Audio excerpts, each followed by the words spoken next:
What is going on, everyone? This is Nero again, and today for you some domination gameplay, this time with the map Resistance, using a class setup that I'm kind of experimenting around with a little bit, and I've found it to be a very good class setup. I'm using a PP90 with a silencer and range proficiency, and look at this, I'm going to stick this kid, then shoot him.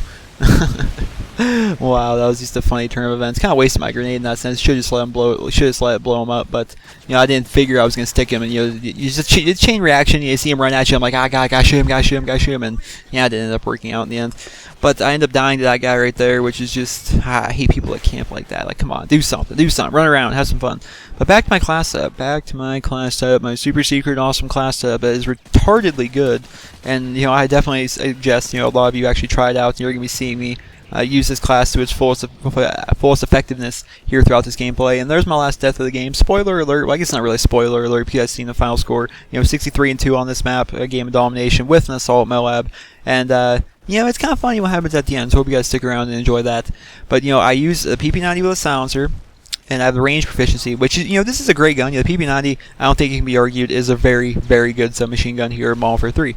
It's a very good submachine gun, and with the range proficiency, it's an even better submachine gun. Whereas, not only are you a close range powerhouse with a high fire rate, but you're also an intermediate to medium range powerhouse as well with a power range proficiency. So that's definitely one good thing. Look at this guy, oh lord! And then you have the ultimate Modern Warfare 3 close range weapon with the striker, and I do have the damage proficiency on it. Now I'm actually at the time of this video, which I still don't have Overkill Pro. I'm working towards it. But look at this guy, sniper with FMG9s. Never seen that before. But at the time of this video, I'm working towards getting Overkill Pro, which the standard benefits of using Overkill will give you simply a proficiency on your backup weapon. That's all you have. My striker is like level 30, and I have extended mags, and I have damage and range and all that things for it. But since I don't have Overkill Pro, the only thing I can put on it is one proficiency. So I have a striker with no attachments and no camo, with the damage proficiency as my secondary. Now once I work a little bit more and get some more kills with the striker on this class, I'll actually get Overkill Pro, which will let me have camos. Look at the quad lined up right there, top of the street, and I go for the single. It's weird looking back at this gameplay. I'm like, god damn, I missed a quad right there. But I guess it all ends up working out for the best in the end. But like I said, once I get Overkill Pro, I actually be able to put a camo, which camos don't really make that much of a difference to me. But what will make a difference is being able to put extended mags on my striker again. Therefore, I'm not going to be reloading as much and just making this gun, the ultimate. It's definitely reminiscent of Modern Warfare 2 in the sense that I have a shotgun secondary again, which is great. Now you're going to see some bullshit right here. Remember I killed both these guys? Neither one of them dropped a weapon. And I'm just running over their bodies like, okay, can I have a weapon? No, I just killed. Okay, where'd this guy go? No weapon. Okay. Don't you hate that? It seems like whenever you're on a streak, like if you're using scavenger, for example, you're on a streak and you're like, all right, I'm running low on ammo. Let's run over and pick up this guy's scavenger pack. You shoot him. He doesn't drop a scavenger pack. You're like, what the hell? Or, for me, for example, right there, you're like, I'm out of ammo. I have 2 shots left to my striker. I'm completely empty on my PP90. I'm like, okay, let's run over here and pick up, this guy's whatever gun he had. And then neither one of them have ammo. And I missed that guy after getting the one guy. And so now I was completely out of ammo. I go for the knife. I pick up an AA-12, and this is look at this gun. It's so bad. There's one clip, 1 hit marker. There's about 2-3 hit markers right there. Still no kill. So 2 clips, no kills. AA-12 is just the worst shotgun in the history of Call of Duty. Well, the Modern Warfare 3 AA-12. The Modern Warfare 2 AA-12, that's a different story. That's a ridiculously good shotgun. But now, this is more of a field specialist style MOAB streak here, because I realized, hey, I have the AC-130. I mean, I'm only on, like, let's say, a 10, 11, 12 total gun streak, not counting, the help from the Predator missile. So I'm sitting here like, well, I'm going to keep on going. Why not? I mean, why not go for it? And then I find the beauty of all guns on the ground, ladies and gentlemen, the ACR. Half the reason this game annoys me is the fact that this gun is in it. Which I guess it's kind of immature of me to not to find one gun so frustrating in a video game, but especially considering Call of Duty's field history, whereas their track record, like you think back to Black Ops, the FAMAS was the streets were littered with FAMASs because everyone used them, and everyone's always dying with them, so you can always find them on the ground. And then you think back to, well, I guess Modern Warfare 2. The UMP was somewhat overpowered, but it wasn't ridiculous in the sense that it was everywhere. You could always find one on the ground and pick one up. I'm gonna start the AC-130 off with a triple lowered, but then you go back to World at War. And the MP40, you constantly, like I said, if you ever play World at War, good lord, the amount of MP40s in that game.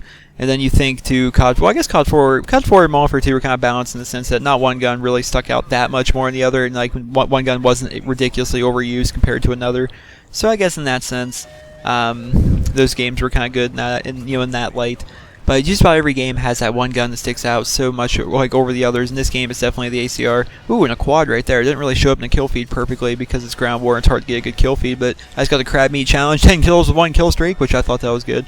And what really made this MOAB kind of stick out for me was the fact that it was an assault MOAB. And the assault MOAB is actually pretty difficult to get. For one, you don't have specialists. For me, I mean, I do have all the benefits of the PP90 striker combination, but that means that my second perk is Overkill. And with my second perk being Overkill, I don't have Assassin. I don't have Blind Eye as my first perk, so I'm using Sleight of Hand. I don't have Dead Silence in case people are like sound whoring, so I'm using Steady Aim. I don't have any of the perk benefits of Specialist this game, and I'm not Specialist. I kind of consider Specialist to be a little bit easier to get MOABs with over Assault, just because with Specialist, you're calling in UAVs, counter UAVs. Possibly recon drones, EMPs. If you're going for a specialist MOAB and you get an EMP, that definitely helps you a lot in the long run. And right here, I'm like looking at my phone for a second. I'm like, oh lord, I almost ended up dying because of that. But I do pick up my second Predator missile of the life, and then continuing the streak. And now I was actually debating, wondering, I get double kill right there. That was pretty nice double kill right there, Nero. I was debating on whether or not. Oh, guy on C. Where is he at? There he is. I was debating on whether or not I should actually use this for MOAB Monday or MOAB Friday, but then I decided MOAB Monday and MOAB Friday are more or less using one gun for the entire MOAB streak, and they're usually quicker MOABs, whereas this MOAB took me the entire game because I'm sitting there taking my time with my kill streaks and playing a little bit more defensive than I should. But when you're on a streak like this, and especially I'm three off in AC-130, I'm like, oh hell, I'm just gonna stick in this area. I'm not gonna take myself over by running where I don't need to be. So in that sense, MOAB Monday, MOAB Friday are usually faster MOABs, usually with one gun, whereas this one has featured the PP90, the Striker, the A12, the L86, or the L18 Sniper, even though I didn't get a kill with it. A single FMG9 with a silencer, and then this ACR I picked up. There's just a whole bunch of weapons, so that's why I decided not to use this for MOAB Monday and MOAB Friday. But fret not, we have plenty of MOABs to go up on MOAB Monday and MOAB Friday. Some different guns that we haven't posted before, so you guys are going to be enjoying those, hopefully. I'm going to be calling in my second Reaper, acquiring my second AC-130, and at this point I'm like, God damn, man, this is going to be a good game, good game. And I honestly been, I've made the past couple of videos, I'm making Black Ops videos, and I'm kind of talking about how I'm kind of enjoying that game more. I think the reason I enjoy that game more is because the kill streaks are so ridiculously good in that game, and they just kind of punish people for being bad players in that sense. And I'm finding here that when I use Predator, Reaper, AC-130, that I can generally, I don't post Black Ops style scores, like, 80, 90 kills, but I do post some good ones, 40, 50, in this case 60 kills in a domination match, which, which is good for Modern Warfare 3. I mean, every game has different standards. Like, usually there's a standard for YouTube, whereas a team deathmatch, let's say on Black Ops, you pretty much have to show a 40 to 50 kill team deathmatch for it to be considered good. Whereas in Modern Warfare 3, you post a 30 kill team deathmatch, with a small amount of deaths, that's actually considered to be a pretty good team deathmatch, just because of the way the game flows, just the way people play it. And I see this guy on C flag. Oh, there he is. Oh, lord. Now, mind you, usually when I go, oh lord, look how many people are over there. I'm just spraying with the ACR. I'm not getting a single hit marker. I'm like, oh god, I see this guy coming up here. Let's pick him off real quick with a headshot. And they're coming at me. Oh, there we got one. Oh, and this guy keeps shooting at me. I'm like, I am not about to go down to this guy. So I'm going to go over here and get my Predator missile. Hopefully take a few people out of that area. And boom, get a double kill. And I'm still hurt a little bit, but I'm like, oh hell, the game's going to be ending because, we've been tri-capping on basically the whole game. Oh god, this guy keeps shooting back at me. Nope, here he is. Oh, there we go. Nice double kill across the map for the 25-point streak and the MOAB, and the game ends. But it's kind of interesting. Like, I've never really seen this scenario where I've seen where people call it in just as the game ends, and that kind of causes things. Look at the way the screen just kind of lights up right there.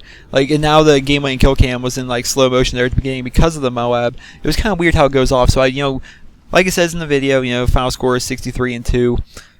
Without the help of the MOAB would have dropped me 9 more kills, which would have made this, a 63-2 to a 72-2, which would have made this a lot better of a video. But, whatever, Assault MOAB, some good streaks, some good points made. I gave you guys some tips towards, my favorite, I guess I wouldn't call it my favorite custom class, but a new class I've been experimenting with, and hopefully you guys try it out.